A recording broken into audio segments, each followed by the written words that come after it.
How are you all today? Hello, hello. Welcome, welcome, welcome. Come on in. Today we are going to have some fun. We're going to have some fun for the singles today, okay?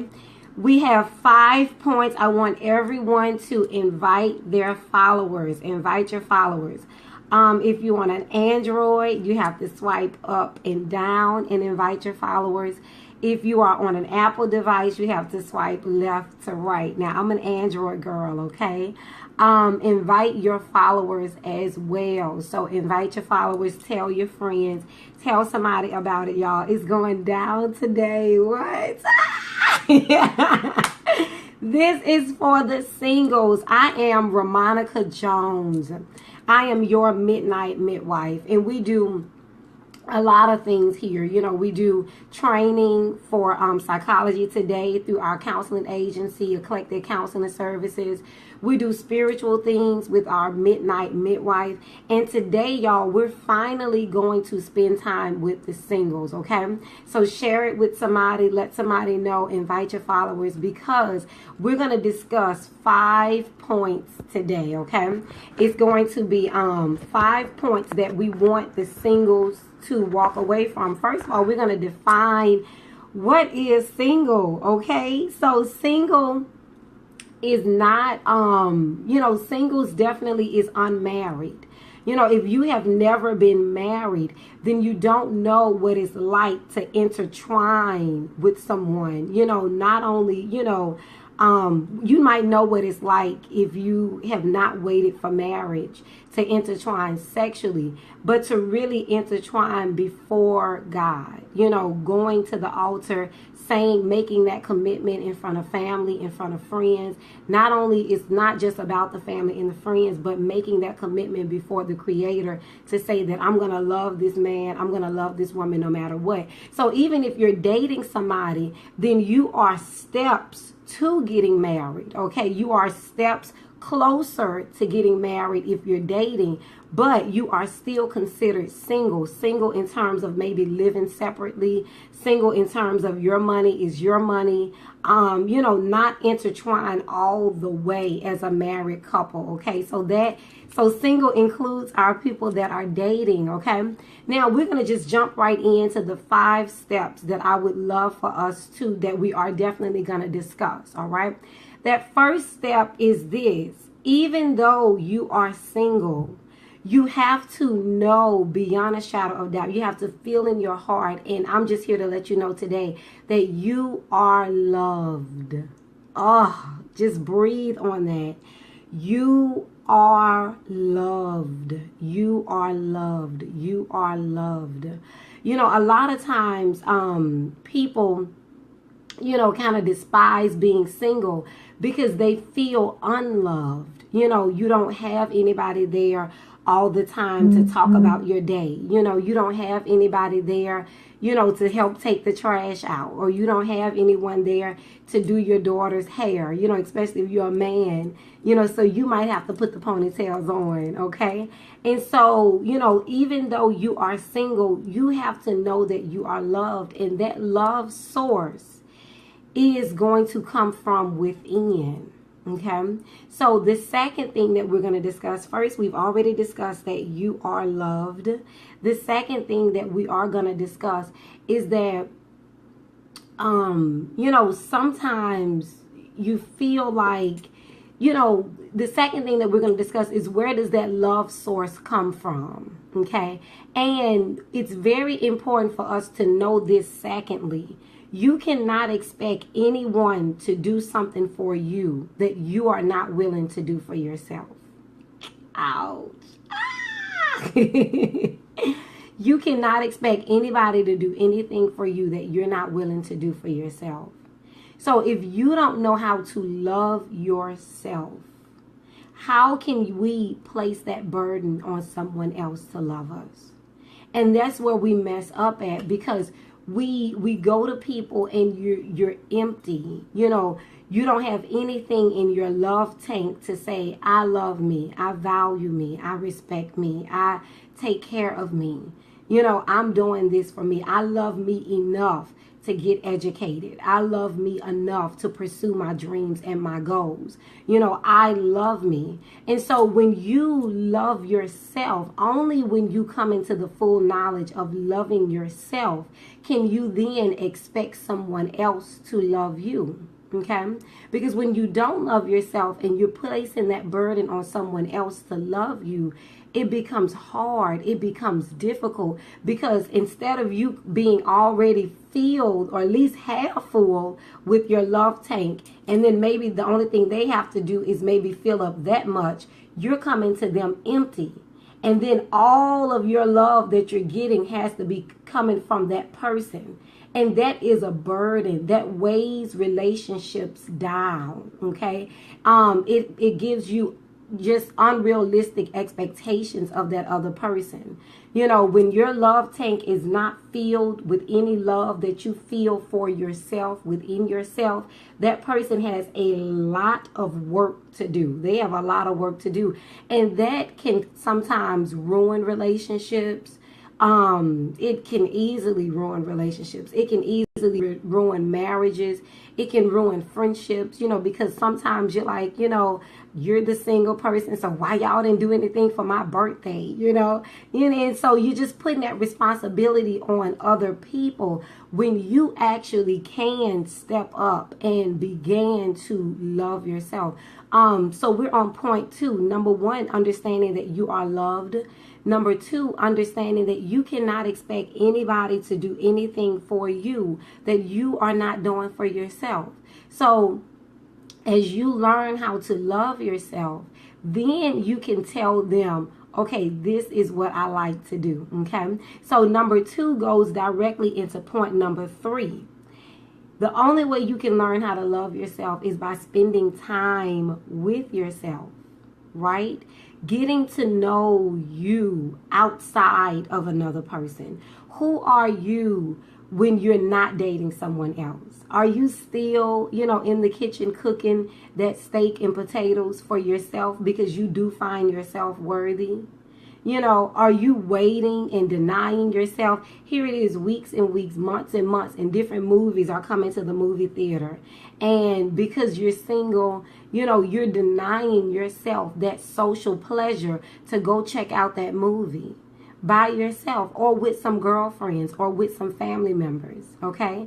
So in order to, number 1, know that you are loved. Don't let anybody make you feel unloved. And don't let those voices in your mind, you know, from time to time tell you that you're not loved. Know that you are loved. And number 2, don't expect somebody else to do anything for you that you're not willing to do for yourself. So don't expect them to love you if you have not fully loved and embraced every part of you. You know, even the parts of your mistakes. You know, even your past. Love and embrace all of that, because that's what makes you authentically you. That's what makes you who you are, and that's what makes you lovable. You know, your failures, things that you didn't get as a child, things that you might have taken for granted. You know, all of those things, embrace those things, because when you do find that person, you're going to want them to embrace you. And it's quite unfair to ask them to do something that you're not doing for yourself. That goes directly into point number 3, spending time with yourself, getting to know yourself. Okay. You know, one thing that my mom and some people that are codependent, that's hard, you know, so they're going to pop off the scope. They're going to pop off because they're like, I ain't trying to hear that. And that's okay, because growing up, you know, life kind of teaches you to be codependent. You know, you come in the world with a mother and a father. You have brothers and sisters. So you have all these people that you're living with and spending time with, and you can count on them to do things for you. And then all of a sudden you're thrown out into the world, and it's like, okay, do it for yourself. So there is a part of us all that kind of life has bred a codependent nature. But one thing that my mom really, really instilled in me when I was fairly young, you know, and at that point my mom was single and she was comfortable, you know, being by herself. And she told me, she said, well, Romonica, if you don't like spending time with yourself, how can you expect somebody else to enjoy spending time with you? It's a lie. And that just kind of settled in on a whole nother level. And so now it's like, if I want to go watch a movie, I'm going to go watch a movie. If I want to have movie night at the house, you know, with popcorn by myself, I'm going to put a good movie on and I'm going to pop popcorn and I'm going to have a good time. Because you have to be able to spend time with yourself and understand yourself, so that when you do meet that person, you already know what your expectations are, or you already know what your standards are. You already know what you're looking for. You already know what's going to work with you, what's going to work with your schedule, and what's not going to work with your schedule. And you know what type of atmosphere that you like, because you have spent time loving yourself and studying yourself, right? That brings us directly into our fourth point. You know, you have to have standards. As a single person, you know, another thing, we just discussed this, and I want you all to hit that replay button so that you can get this from top to bottom, because I see a lot of people are popping in. So thank you all for joining. Praise God. Thank you all. And so if you don't spend time with yourself to get to know what works with your schedule and what doesn't, then a lot of times, you know, all four of these points go together. When you don't feel loved, you know, when you don't spend time with yourself, you know, when you don't love yourself, then you have this high expectation for that other person to fill up your love tank, because you're not bringing any love to yourself, you know, to the table. And let's talk about, what does that look like when you love yourself? When you love yourself and you meet a mate, well, guess what? If they're busy and you want to see the movie, hey, look, I'm going to go check this movie out. But when you don't love yourself, you can get angry with them, where you're not doing what I want you to do, where you're not available when I want you to be available, because all of your love is coming from them. So by them being human, when they fall short, when they miss your meeting, or they miss the presentation, or when they didn't help you, you know, take the trash out, or when she didn't cook the meal that you wanted her to cook, all of a sudden you're looking at her, because you don't have any love for yourself to say, well, look, I will step up and make my own meal. You know, I will step up and wash my own clothes. I will step up and take myself to the movies if he's out with the guys. So that makes your relationship easier. It makes it easier for that person to love you, because you're bringing a level of love to the table for yourself, okay? So that goes into the fourth point. When we don't love ourselves, we pick anybody.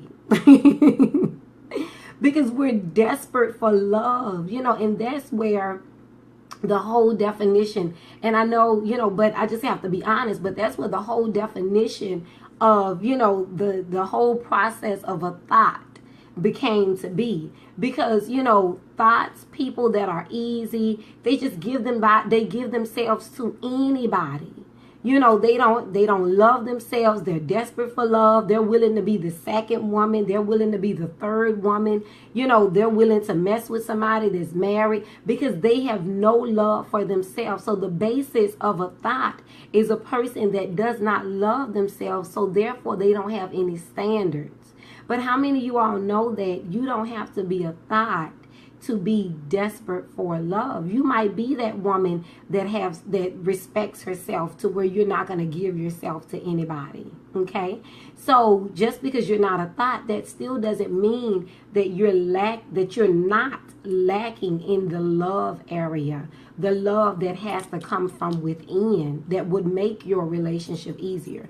Also, when you love yourself too, it attracts people to you, because they can feel that aura of, this is a well-kept woman. This is a well-kept man. This man is not desperate. He's not needy. He's not dry. He's not thirsty. And so when people can see that you love yourself, that oftentimes attract, you know, the mate that you're looking for. But getting back to it, when you don't love yourself, there is a neediness, there is a thirst, there is a dryness, and it makes us not have any standards. So then you end up dating this guy that, you know, basically lives at home off of his mom, doesn't have any plans for his life, cannot provide for you, has not walked into manhood yet, don't know anything, but you end up dating him, and then you're trying to make him a man. So you're giving him money off your bank account, and in your mind, this is the definition of love. I love him. But it's not so much that you love him as much as it is that you don't love yourself. Because when we love ourselves, you're able to love yourself during that period of waiting. Okay? You're able to love yourself during that period of waiting to the point to which you're not jumping out of that period of waiting just to get with any old body or any old person. Okay? So, and then when we get with these type of people, then you're angry because he's not a man, right? And then you're angry because, she doesn't know how to treat a man. So this girl, because you don't know how to love yourself, you go pick the girl that's been hurt, which there's nothing wrong with a woman that's been hurt, but she doesn't know how to submit. She doesn't know how to treat a man. She's that angry black woman, or in some cases, the angry white woman, and she's bitter and she's bruised and she's broken. And because you don't love yourself enough to wait for that right person, you go get with Shaquika or whoever, and then you're angry and you're fussing with Shaquika because she doesn't know how to love you and she doesn't know how to cater to you, and you're a good man and you work and you're faithful and you're loving her and you're trying to take care of her kids, but she don't appreciate you. Okay, and the only thing that Shaquika is doing, and I just picked that name up out of nowhere, so y'all don't get mad, right? Don't get mad. But the only thing that Shaquika is doing, or the only thing that, if you leave it to Erykah Badu, that Tyrone is doing, they are simply reflecting back to you the little love that you have for yourself. They're showing you in the mirror, this is how little you love yourself that you would pick Tyrone to be with. This is how little that you love yourself that you would pick Shaquika to be with. And then you get in these relationships that are dysfunctional, and you're fussing and you're angry and you're not happy. But then instead of leaving and walking away and looking in the mirror to say, well, what can I do differently next time? You're fighting to make the relationship work because you are afraid to be alone. And the only fear that comes with being alone is fear when you don't know how to love you. Okay? So you're thinking, well, if I leave little Shaquika, the little love I am getting, I'm going to be alone. I'm not going to be able to get that. So I might as well just stay with her. Or you might jump out of that relationship and get with another Shaquika. How many of you all know that good things, a lot of good things, you have to wait for it. You have to wait and be patient to find that person that loves you how you're learning to love yourself, right? You have to be patient to love, to find that person that is on your level in terms of your spirituality. Because anybody can make money, but if they don't know the true love of God, if they don't fear God, what's going to make that man be faithful to you when he has that urge not to be faithful? It's only going to be his love to God that's going to hold him accountable. What's going to make him want to get out of a lifestyle of fornication, which is outside of the will of God? What's going to urge him to get out of that lifestyle and to live a holy, righteous life? The only thing that's going to do that is going to be his relationship with God. So, sometimes you have to wait to find that person that's on your level spiritually, that's on your level financially. If you know that you are this career-oriented woman and you know that you want somebody that's equally bringing some things to the table, it may not even be equally, but at least, they are within the same vein or somewhat on the same level, then you might have to wait for that, right? You might have to wait for that. And a lot of times when we get with people and we're unequal in the finances, sometimes that makes that man feel inferior. Okay, it can make him feel like, well, she thinks that she's all that, she's making more money, and sometimes women, if we have not checked ourselves, that can also be an area where you're putting that man down in, when really you're supposed to be building him up, and you're supposed to be letting him know that what is yours is his, especially when you all get married and you know that that's the person that God has given to you and have brought into your life, right? Okay, and so you have to be willing to wait for the right person. All right, so number one, we're going to do a quick recap. You have to know how to, understand that you are loved. Just because you're single, it does not mean that you're not loved. Number two, you cannot ask somebody else to do something for you that you're not doing for yourself. So if you have not learned to love yourself, then it's going to be hard to place that high expectation or that high order on someone else. And we've already talked about, when we don't love ourselves, we're expecting them to do everything. And it's unrealistic expectations. And the moment that they fall short, we're ready to, go in on them, because we have not learned to stand in the gap of their weakness or their shortcoming to say, well, look, I'll do this for me. I don't, I got this part. If you're able to go to the movies, good. If not, hey, babe, I'm still going to leave and I'll be back later. We also talked about spending time with yourself so that you can understand yourself, okay? And as you spend time with yourself and get to know who you are as a person, then you begin to go into the fourth step, where you begin to know what you are looking for in someone else, okay? So then you gather standards, all right? And so it's only when we're just desperate and thirsty to be loved that we jump in there with any old somebody, and then we're mad and frustrated because that person is really not what we needed. And they're not what we're needed because we didn't take time out to learn how to love ourselves so that we can wait patiently for who God has for us, or who we are, really intended to be with, okay? The fifth part is patience, all right? We truly have to understand that everything is a season. Everything has a season. Everything has a season. Just like if you plant a watermelon tree, or plant watermelons, it's going to take time for that seed to get in the ground. It's going to take time for the rain to come, the sun to come, and for that fruit to sprout up. So just because you're single right now, this may just be a season that you are passing through. So it's going to take patience to find Mr. Right. It's going to take patience to find Mrs. Right. That's going to take time. It's going to take patience.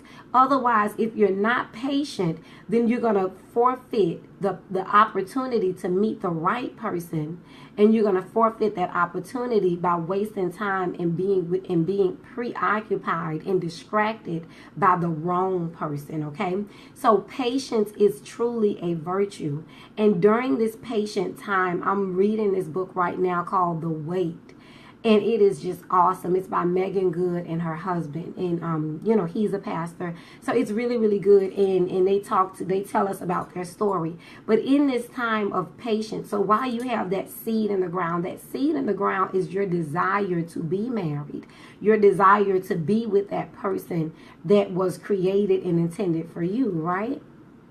Okay, so while that seed is in the ground, and while the seasons are coming together, and while, the Creator is finding a way for you all's life to cross paths, and for you all to meet each other and bump into each other at the movies that you started taking yourself to, okay, as an example. So while that is taking place, during the season of that patience, we're to be working on ourselves. We're supposed to be saying, okay, well, what could I learn from that last relationship? Okay. Was I patient with that person? Was I too needy?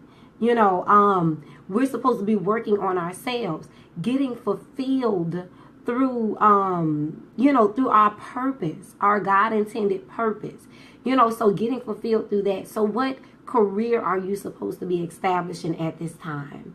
Especially as a man, if you are looking for a wife, you're going to be held accountable as her provider. Okay, so if you don't have the right job or the right career to provide for her, then if you met her tomorrow but you can't provide for her, that's going to cause friction in that relationship. So during this time of patience, we're to be building building ourselves up mentally, reading books, getting to know ourselves, going to different trainings. They have so many things on Periscope, how to prep to be a wife, how to prep to be a husband, so getting your mind prepared for it, getting your emotions prepared, as women, we have to practice, keeping our emotions down, keeping our emotions under control. And you can practice that now at work. So when something happens at work, instead of flying off the handles, or if something happened with your family, instead of flying off the handles, practice keeping cool, thinking your way through it. Because when you get in that relationship, you're not going to want your emotions to fly off the handles toward that man. And we've already said for men, building your career so that when she comes, you're able to provide for her. And if she have children, you're able to provide for what comes with her. Amen. Another thing is, as women, we have to watch how we talk to men, watch how our voice go up. Make sure that we are not so commanding. Make sure that we understand our role, even as being a submissive, because somebody is going to have to be the one to give. So you can practice that right now based on, well, how do you talk to your brother? Because if you talk to your brother crazy and you get loud with him and you go off on him, 9 times out of 10, when that man comes in your life, his complaint is going to be the very same thing. So this is the preparation stage, getting your mind right, getting your emotions right, getting your spirit right, getting fulfilled, getting your career right, because, men and women, that when that man does come, he is not able to fulfill you. Okay, if you're looking for this man to fulfill you, that means that you are not whole. You are empty. You have a void. That man is not coming to fulfill you. He's coming to compliment you. He's coming to support you. He's coming to, give you more love and protection and provision. But you have to be fulfilled and whole within yourself. And the best way to describe this is when Adam was in the garden, Adam was fulfilled in his purpose. You have to be fulfilled in your purpose. Are you supposed to be volunteering somewhere? Are you supposed to be opening up a nail salon? Are you supposed to be going back to school to become a teacher? Because if you don't have that fulfillment within yourself, then you're going to place this unrealistic burden on him. Well, why you didn't come home on time? Well, why you didn't call me on your lunch break? You're going to be needy because you are empty. But whereas if you are fulfilled in your purpose, then it's good if he called you on his lunch break, but you're not tripping if he doesn't. Okay, so some of us, y'all, we as women and even as men, we have to learn to become what we are looking for in that opposite person. Okay, in that opposite sex. You have to become what you are looking for. Okay, if you want this man to be a doctor, if you want him to be a pastor, well, are you a pastor's wife?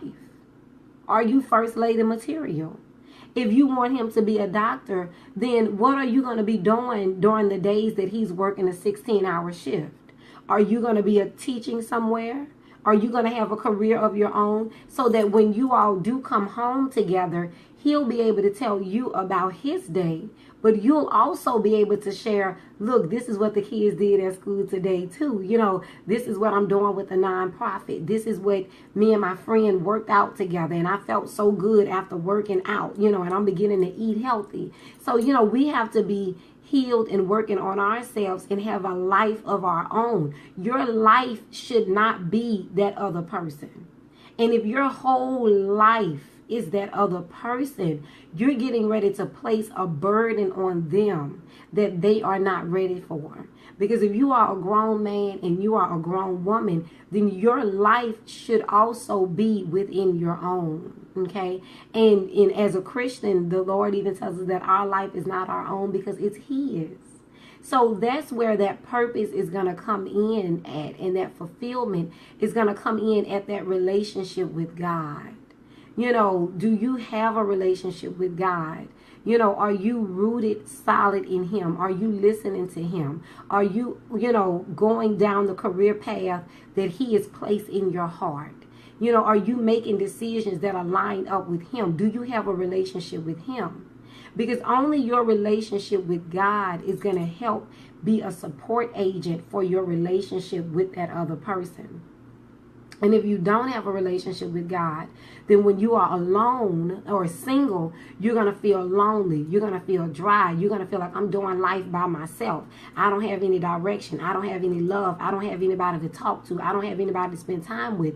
And it's because we keep overlooking, God. And we understand that God is somebody that you don't see. Okay. So sometimes it's easy to overlook him because you don't see him. And we begin to look at, well, who can I hook up with, or who, and that's how we end up getting into these relationships that was not intended for us to get into, and they're dysfunctional, and they are they are counterproductive, and they're distracting us from our career and our purpose and our joy and our happiness, okay?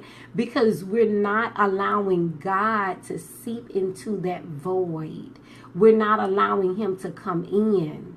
And that is going to prep you for when your husband comes and when your wife comes. Because if she is busy working out at the gym, you already have a oneness with God. So when she's busy at the gym, you don't feel alone because you have someone else that is with you.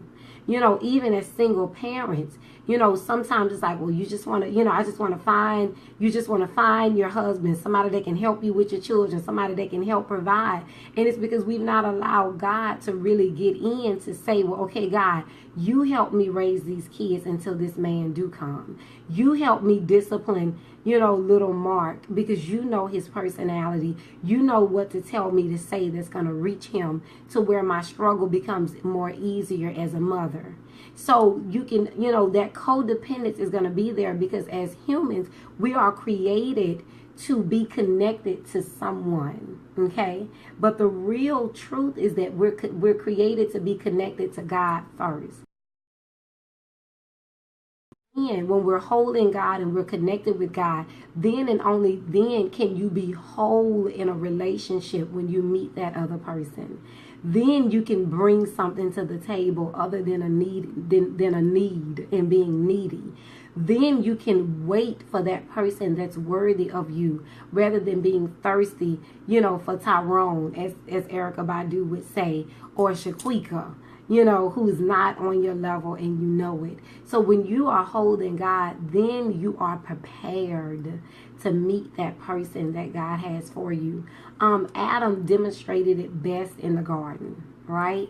So, he had his purpose, he had his career, he had his relationship with God. He was good, he was trailblazing, he was the head, he was the leader, he was naming all the animals, and he was whole and he was complete and he had his purpose. And, God said, Adam, it's not good for man to be alone, right? But Adam was not dry and thirsty. Adam wasn't looking like, man, I see the animals, they got somebody, I'm over here by myself. He was so fulfilled in his relationship and so fulfilled in his purpose and so whole within himself to where he was everything that he needed to be the husband that Eve needed him to be. Okay, and that's how we attract God to move on our behalf. And that's how you attract that mate that God has for you. When you become whole, when you can go to the movies by yourself, when, it's not about, well, I'm just living here by myself, so I'm going to keep my house dirty. No, you got to love yourself enough to clean up your own home, not because a man is coming over, not because a woman is coming over, but I'm here. You're here. You're the queen. Because the queen is here, I'm going to keep my house clean because I'm worthy of that.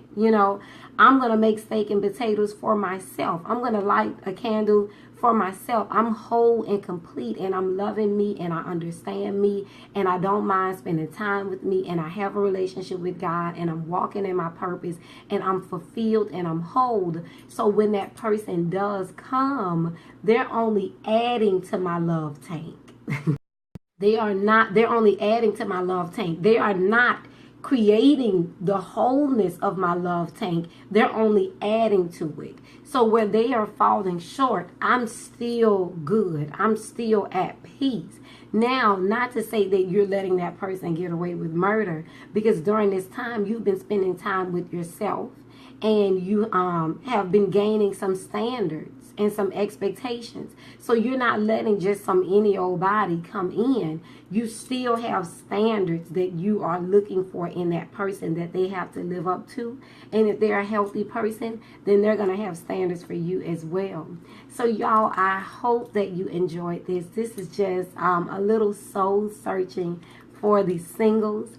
Also for the unmarried. So during this time, if you are, engaged, or if you're dating someone, you want to kind of bring yourself up in some of these 5 points that we've talked about, so that you don't create a hard marriage or a hard relationship for yourself unnecessarily. Okay, remember, I love you, and make sure that you love you as well. This is Romonica Jones. I am your licensed counselor.